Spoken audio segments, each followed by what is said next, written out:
75 का अभाज्य गुणनखंडन ज्ञात करें। अपने उत्तर को घातांकीय रूप में लिखें। तो इस घातांकीय रूप के बारे में हम बाद में चिंता करेंगे। पहले देखते हैं कि 75 का अभाज्य गुणनखंडन क्या होता है। तो यहां पर हम बात कर रहे हैं अभाज्य गुणनखंडन की। तो पहले जरा हम अभाज्य संख्या और भाज्य संख्या के बारे में बात कर लेते हैं। तो अभाज्य संख्याएं वह संख्याएं हैं जो सिर्फ खुद से या एक से विभाजित होती हैं। तो हम शुरू करते हैं 2 से। तो जो 2 है वो सिर्फ खुद से या एक से विभाजित होता है, तो 2 एक अभाज्य संख्या है। फिर हम बात करते हैं 3 की। तो 3 भी अभाज्य संख्या है क्योंकि 3 भी सिर्फ खुद से या एक से विभाजित होता है। जब हम 4 की बात करते हैं तो 4 अभाज्य संख्या नहीं है क्योंकि वो 2 से विभाजित हो जाता है, तो 4 एक भाज्य संख्या है। अगली संख्या है 5 और 5 खुद से या एक से विभाजित होती है, तो 5 एक अभाज्य संख्या हुई। अगली संख्या 6 2 और 3 दोनों से ही विभाजित हो जाती है, तो 6 जो है वो एक भाज्य संख्या है। अगली संख्या 7 सिर्फ खुद से या एक से विभाजित होती है, तो 7 एक अभाज्य संख्या है। अगली संख्या 8 की बात करें तो 8 2 और 4 दोनों से ही विभाजित होती है, तो 8 एक भाज्य संख्या है। और अगली संख्या 9 की बात करें तो 9 3 से विभाजित हो जाता है, तो 9 एक भाज्य संख्या है। तो इस तरह से हम अभाज्य और भाज्य संख्याएं लिखते जा सकते हैं। जब हम 75 के अभाज्य गुणनखंडन की बात कर रहे हैं तो यानी कि हमें 75 को अभाज्य संख्याओं के गुणनफल के रूप में लिखना है।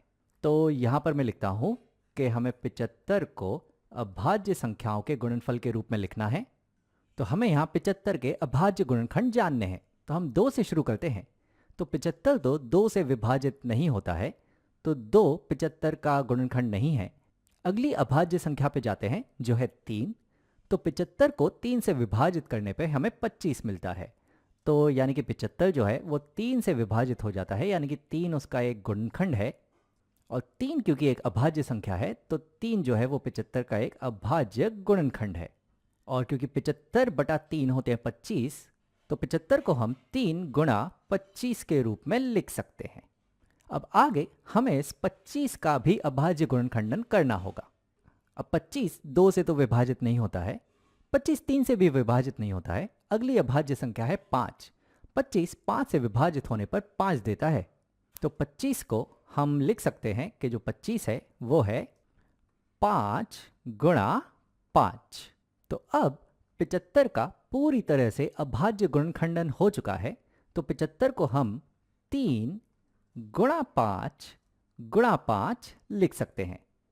तो मैं यहां लिखता हूं कि जो 75 है उसे हम लिख सकते हैं कि जो 75 है वो बराबर होता है 3 गुणा 5 गुणा 5 के।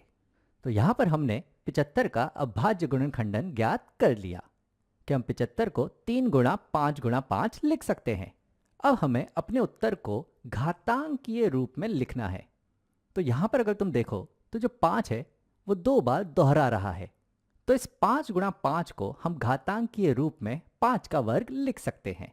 तो हम दोबारा इसे लिख सकते हैं कि जो 75 है वो बराबर होता है 3 गुणा और 5 गुणा 5 की जगह हम लिख सकते हैं 5 का वर्ग।